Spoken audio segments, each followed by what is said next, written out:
السلام علیکم دوستو، آج ایک نئی ویڈیو کے ساتھ آپ کے ساتھ حاضر ہوئی ہے۔ انشاءاللہ یہ ویڈیو آپ کو بہت پسند آئے گی اور اس سے آپ کو بہت کچھ سیکھنے کو بھی ملے گا۔ تو کہانی سے پہلے آپ سے ایک ریکویسٹ ہے کہ انشاءاللہ ہمارے چینل کو ضرور سبسکرائب کریں اور ویڈیو کو ضرور لائک کریں۔ تو چلتے ہیں اپنی کہانی کی طرف۔ دوستو، پرانے زمانے میں کسی گاؤں میں ایک شخص رہتا تھا۔ اس کی 3 بیٹے تھے۔ اس شخص نے وصیت کیا تھا کہ میرے مرنے کے بعد میرے وراثت کو، جائیداد کو 2 بیٹوں میں تقسیم کیا جائے گا، جبکہ ایک بیٹے کو جائیداد میں حصہ نہیں ملے گا۔ کچھ عرصہ بعد باپ کے فوت کے بعد تینوں بھائیوں میں جھگڑا ہوا کہ کن 2 بھائیوں کو حصہ ملے گا اور کن بھائیوں کو جائیداد میں حصہ نہیں ملے گا۔ مسئلے کی تلاش میں تینوں بھائیوں نکل پڑے۔ راستے میں ایک جنگل سے گزر ہوا۔ جنگل میں ایک شخص سے ملے۔ اس شخص نے پوچھا کہ میرا ایک اونٹ کھو گیا ہے، کیا آپ لوگوں نے تو نہیں دیکھا؟ اس پر ایک بھائی نے کہا کہ وہ اونٹ جو ایک آنکھ سے اندھا ہے، جبکہ دوسرے نے کہا کہ وہ اونٹ جو ایک پاؤں سے لنگڑا ہے۔ تیسرے نے کہا کہ وہ اونٹ جس پر گڑ لدا ہوا ہے۔ اس شخص نے کہا ہاں وہی ہے، جبکہ تینوں بھائیوں نے کہا کہ ہم نے تو آپ کے اونٹ کو نہیں دیکھا۔ اسی طرح وہ شخص بھی اس کے ساتھ الجھ پڑا کہ آپ لوگوں نے میرے اونٹ کو دیکھا ہے لیکن اب صاف صاف مکر رہے ہو۔ اسی طرح وہ شخص بھی اس کے ساتھ چل پڑا۔ چلتے چلتے ایک قاضی صاحب کے پاس پہنچ گئے۔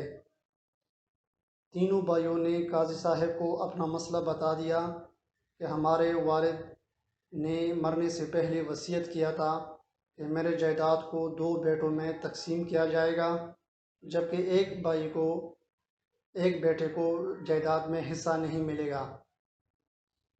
قاضی صاحب بھی یہ مسئلہ سن کر چکرا گئے۔ انہوں نے چوتھے کی طرف اشارہ کیا کہ بھائی آپ کا کیا مسئلہ ہے؟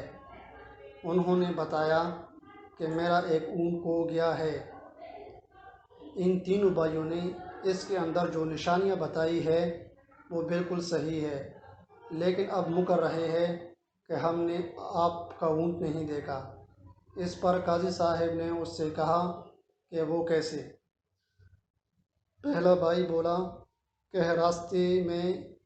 راستے کے ایک طرف درخت کی ٹہنیاں پتوں سے خالی تھی، جبکہ دوسری طرف ٹہنیاں پتوں سے بھرے ہوئے تھے۔ اس لیے میں نے کہا کہ یہ اونٹ ایک آنکھ سے اندھا ہے۔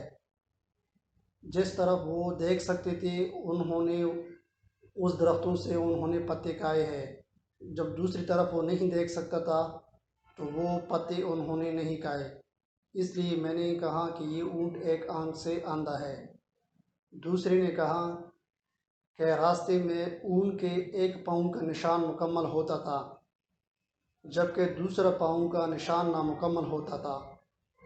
اس لیے میں نے کہا کہ یہ اونٹ ایک پاؤں سے لنگڑا ہے۔ جو پاؤں زمین پر مکمل نہیں آ سکتی تھی اس کے نشان نامکمل تھے، اس لیے میں نے کہا کہ یہ اونٹ ایک پاؤں سے لنگڑا ہے۔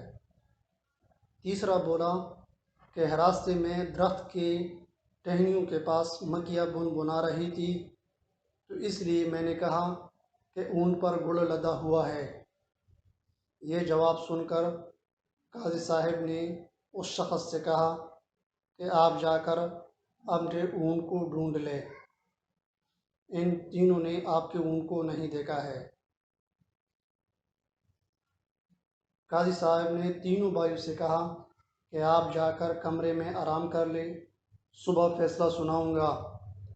تینوں بھائیوں کے جانے کے بعد قاضی صاحب نے ایک ملازم سے کہا کہ آپ ان کے لیے کھانے کا انتظام کر لیں، جبکہ دوسرے ملازم سے کہا کہ آپ ان تینوں بھائیوں کے پیچھے جائیں کہ یہ آپس میں کیا گفتگو کر رہے ہیں۔ تھوڑی دیر بعد ملازم کھانا لے کر آیا۔ جب کھانا کھانے لگے، ایک بھائی بولا یہ روٹی ایک حاملہ عورت نے پکائی ہے، جبکہ دوسرا بھائی بولا یہ گوشت حرام ہے۔ تیسرا بھائی بولا مجھے تو یہ قاضی صاحب ہی حرامی لگتا ہے۔ ملازم کی یہ باتیں سن کر یہ تینوں بھائیوں کی باتیں سن کر ملازم اپنے قاضی صاحب کے پاس چلا گیا۔ قاضی صاحب نے ملازم سے پوچھا کہ وہ آپس میں کیا گفتگو کر رہے تھے۔ ملازم نے کہا کہ ان میں سے ایک یہ کہہ رہا تھا کہ یہ روٹی حاملہ عورت نے پکائی ہے، جبکہ دوسرا کہہ رہا تھا کہ یہ گوشت حرام ہے، اور چپ ہوا۔ قاضی صاحب نے پوچھا کہ تیسرا کیا کہہ رہا تھا؟ ملازم نے کہا کہ وہ میں نہیں بتا سکتا۔ جب قاضی صاحب نے بہت اصرار کیا تو انہوں نے بتایا کہ تیسرا کہہ رہا تھا کہ یہ قاضی صاحب حرامی ہیں۔ بہرحال رات گزر گئی۔ صبح تینوں بھائی قاضی صاحب کے دربار میں پیش ہوئے۔ قاضی صاحب نے کہا کہ رات روٹی کھانے کے دوران جو گفتگو آپ لوگوں کے درمیان ہوئی وہ بتا دیں۔ ان میں سے ایک نے کہا کہ میں نے کہا تھا کہ یہ روٹی ایک حاملہ عورت نے پکائی ہے۔ قاضی صاحب نے کہا وہ کیسے آپ کو معلوم؟ اس نے کہا کہ روٹی کا درمیانی حصہ پکی ہوئی تھی، جبکہ روٹی کے جو سائیڈ کنارے والے حصے تھے وہ کچے تھے، اس لیے میں نے کہا کہ یہ روٹی جس عورت نے پکائی ہے وہ ایک حاملہ عورت ہے۔ جبکہ دوسری نے کہا کہ میں نے کہا تھا کہ یہ گوشت حرام ہے۔ قاضی صاحب نے بتایا کہ وہ کیسے؟ انہوں نے بتایا کہ ہڈی کے اوپر چربی اور چربی کے اوپر گوشت لگی ہوئی تھی، اس لیے میں نے کہا کہ یہ گوشت حرام ہے۔ حلال گوشت وہ ہوتا ہے جو ہڈی کے اوپر گوشت اور گوشت کے اوپر چربی چڑھی ہوتی ہے، وہ حلال گوشت ہوتا ہے، اس لیے میں نے کہا کہ یہ گوشت حرام ہے۔ تیسرے سے کہا کہ آپ نے کیسے کہا کہ قاضی صاحب حرامی ہے؟ اس نے کہا کہ جب آپ نے ہمارے پیچھے اپنی ملازم کو لگایا کہ وہ ہماری گفتگو سن لے، تو یہ کام ایک حرامی بندہ ہی کر سکتا ہے، حلالی بندہ یہ کام نہیں کر سکتا۔ قاضی صاحب گھر گیا اور بیوی سے پوچھا کہ رات کو مہمانوں کو جو کھانا کھلایا تھا وہ گوشت کہاں سے آیا تھا؟ بیوی نے کہا کہ اس وقت تو بازار بند تھا اور مہمانوں کو گوشت کھلانا بھی ضروری تھا کیونکہ وہ آپ کے مہمان تھے، اس لیے گوشت نہ ملنے پر ہم نے ایک کتے کو ذبح کیا۔ اور پھر قاضی صاحب اپنی امی کے پاس گیا اور پوچھا کہ امی جان کبھی آپ سے زنا ہوا ہے؟ امی جان نے کہا کہ بیٹا آج آپ کیا کہہ رہے ہیں؟ بہرحال قاضی صاحب نے کافی اصرار کیا تو امی جان نے کہا کہ ہاں بیٹا، آپ کی پیدائش سے پہلے ایک دن میں اپنے کھیتوں میں گئی تھی، فارس کی طرف سے ایک شخص آیا اور اس نے مجھ سے جبراً زنا کیا۔ قاضی صاحب دربار آیا اور پہلے دو بھائیوں سے کہا کہ آپ دونوں کو وراثت میں حصہ ملے گا، جن میں سے ایک بھائی نے یہ کہا تھا کہ یہ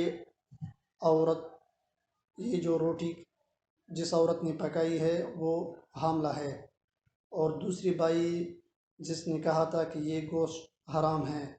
ان دونوں بھائیوں سے کہا کہ آپ کو وراثت میں حصہ ملے گا، جبکہ تیسرے سے کہا کہ آپ کو وراثت میں حصہ نہیں ملے گا۔ اس نے کہا وہ کیسے قاضی صاحب؟ قاضی صاحب نے جواب دیا کہ جس طرح آپ نے مجھے کہا تھا کہ تم حرامی ہو، تو ایک حرامی دوسرے حرامی کو اچھی طرح پہچانتا ہے، آپ بھی حرامی ہو، لہٰذا آپ کو وراثت میں حصہ نہیں ملے گا۔ امید کرتا ہوں کہ یقیناً آپ کو یہ ویڈیو یہ کہانی بہت پسند آئی ہوگی۔ تو اجازت چاہتے ہیں، اللہ حافظ۔